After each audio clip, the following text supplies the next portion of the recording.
안녕하세요. 3월 26일 수요일 생명의 삶 큐티입니다. 오늘 본문 말씀은 민수기 5장 1절부터 10절입니다.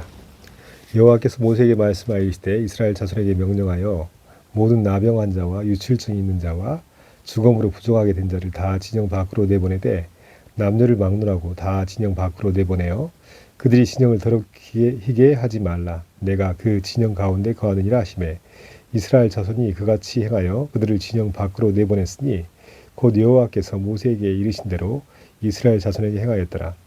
여호와께서 모세에게 말씀하여 이르시되 이스라엘 자손에게 이르라. 남자나 여자나 사람들이 범하는 죄를 범하여 여호와께 거역함으로 죄를 지었으면 그 지은 죄를 자복하고 그 죄값을 온전히 갚되 5분의 1을 더하여 그가 죄를 지었던 그 사람에게 돌려줄 것이요 만일 죄값을 받을 만한 친척이 없으면 그 죄값을 여호와께 드려 제사장에게 돌릴 것이니 이는 그를 위하여 속죄할 속죄의 숫 양과 함께 돌릴 것이니라. 이스라엘 자손이 거제로 제사장에게 가져오는 모든 성물은 그의 것이 될 것이라. 각 사람이 구별한 물건은 그의 것이 되나니 누구든지 제사장에게 주는 것은 그의 것이 되느니라. 아멘. 하나님께서는 앞서 1장부터 4장까지 이스라엘 백성들의 인구를 조사하게 하시고 또 이스라엘 백성들이 동서남북으로 여호와의 회막을 중심으로 진칠 것에 대해서 말씀하시고 또 레인이 회막의 봉사를 책임 맡아 회막의 봉사를 할 것에 대해서 말씀하셨습니다. 이 모든 것은 이스라엘의 외적인 체계를 갖추는 것이었습니다. 그런데 오늘 5장부터 하나님께서는 이제 외적인 체계를 갖추었다면 내면적, 영적 체계를 갖출 것에 대해서 말씀하시는 부분입니다. 1장부터 4장까지 외적인 체계가 그릇이라고 한다면 오늘부터 말씀하시는 부분은 그릇에 담긴 내용이라고 할 수 있습니다. 그런데 하나님께서는 이스라엘 백성들이 거룩한 생명의 공동체가 되기를 바라시면서 오늘 이 말씀을 하시는데요. 먼저 하나님께서 이스라엘 백성의 진영 가운데 거하신 것을 인정하면서 이스라엘 백성들이 정결함을 유지할 것에 대해서 말씀하십니다. 그러면서 나병 환자와 유출병 있는 자와 또 죽음과 접촉한 자를 진영 밖으로 내쫓으라 하십니다.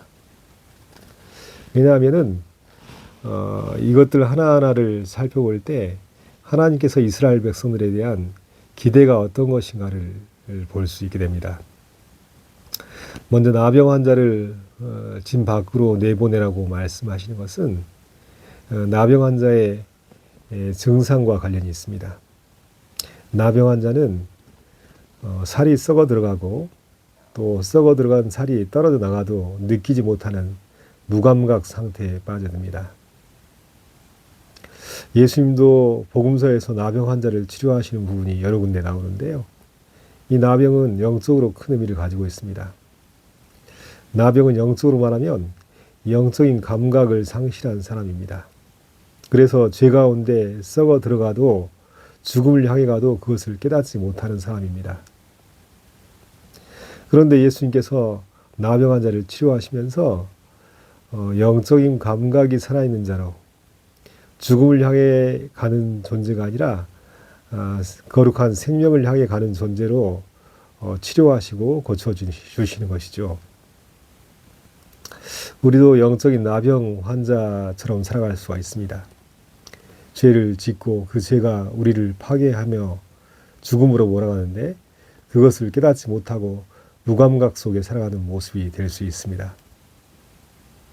그런데 하나님께서는 우리가 늘 깨어서 생명력 있는 영적 감각으로 하나님을 바라보며 하나님을 섬기며 믿음으로 살라고 말씀하시는 그 하나님의 마음과 의도가 담겨 있습니다. 또 유출증 있는 자를 진영 밖으로 내보내라 하시는데요. 유출증, 그것은 피를 흘리는 증상이죠. 성경에서 피는 곧 생명입니다. 피를 쏟는다는 것은 생명을 쏟는 것과 같은 의미가 담겨 있습니다. 하나님은 하나님의 주신 생명을 쏟는 삶이 아니라 하나님께서 주신 생명을 보존하는 삶을 살기 원하십니다. 그래서 이스라엘 공동체는 생명 공동체가 될 수 있죠. 예수님께서 12의 혈루증 앓던 여인을 고치시는 장면이 복음서에 기록되어 있습니다.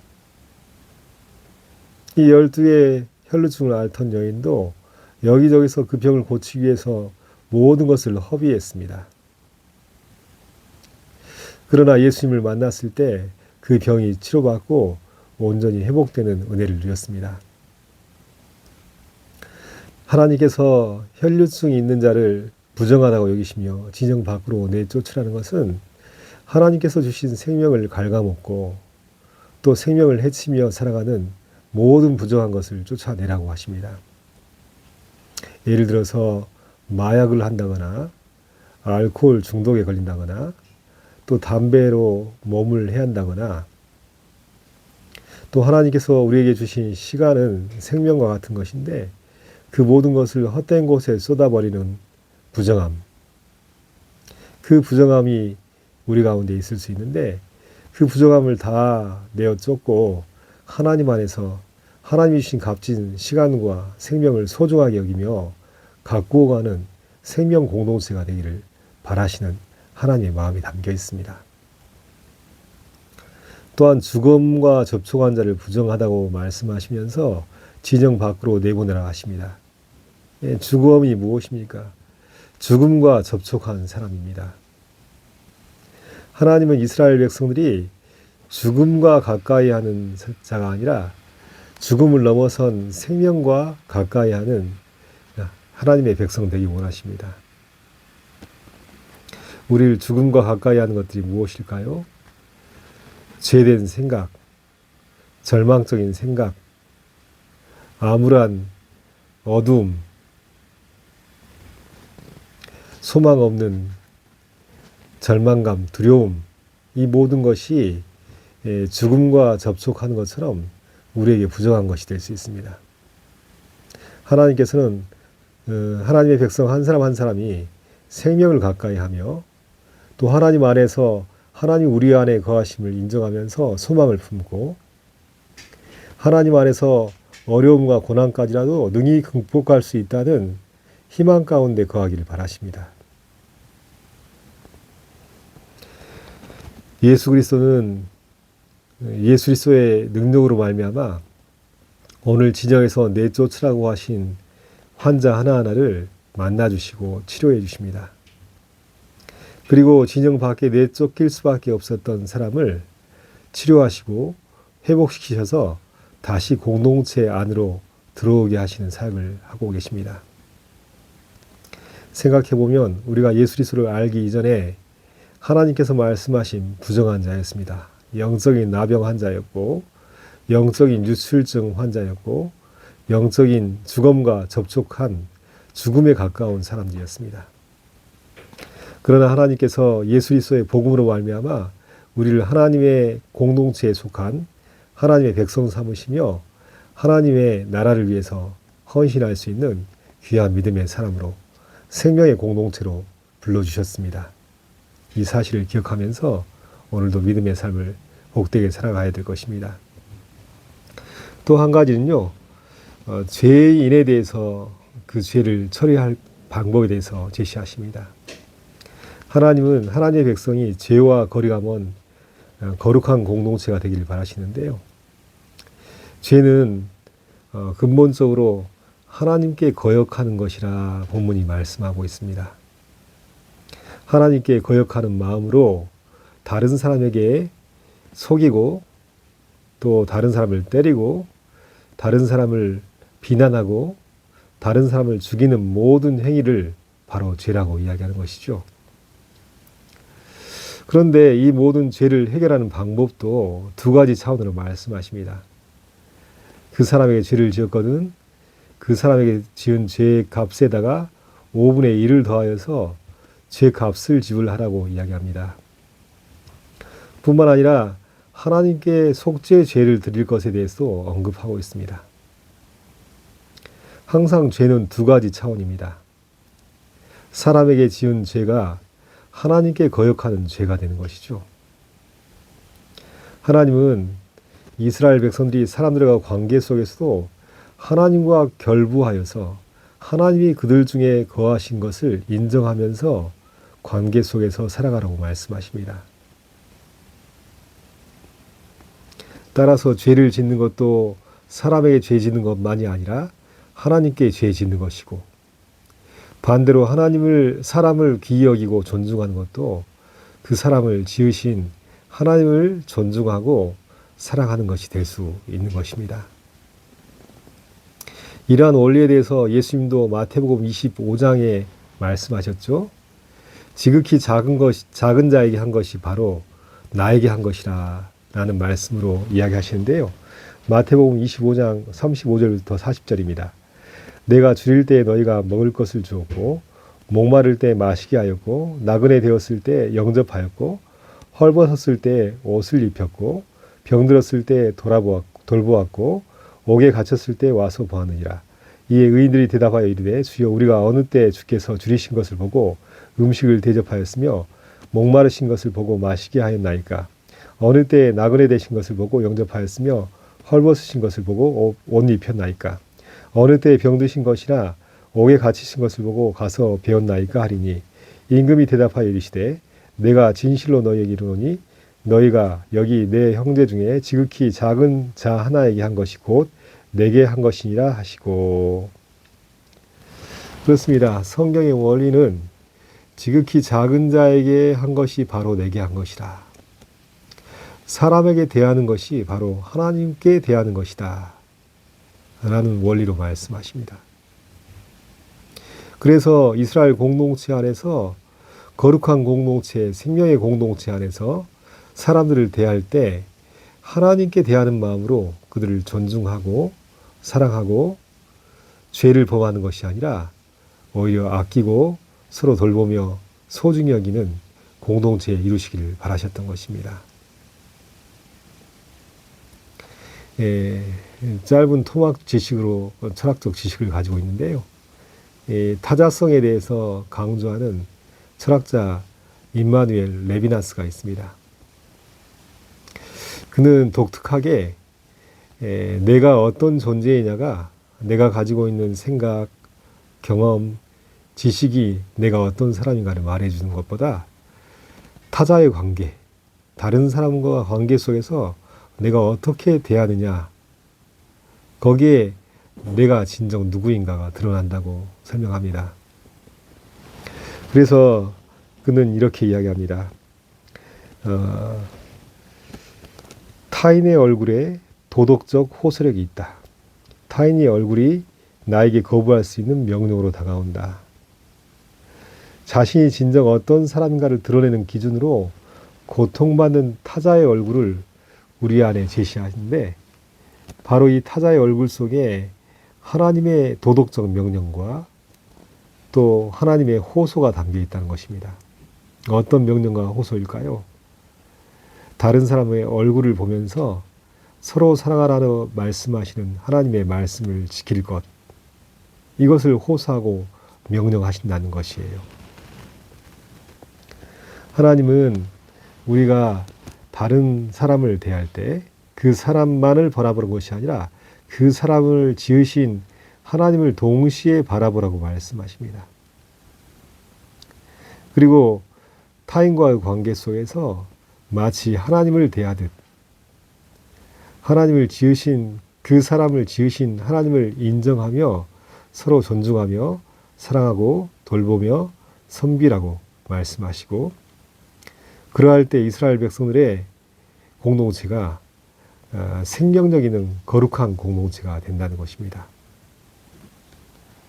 만약 다른 사람에게 죄를 짓고 다른 사람을 무시하고 비난하고 또 때리고 죽이는 죄를 짓는 것은 하나님을 거역하는 것인데, 이것은 반드시 하나님 앞에서 자백하고 또 자기의 지은 죄에 대해서 죄값을 지불하고 하나님께 속죄하면서 이 모든 잘못된 관계적 태도를 하나님 안에서 고치고 바꿔 나가라고 하십니다.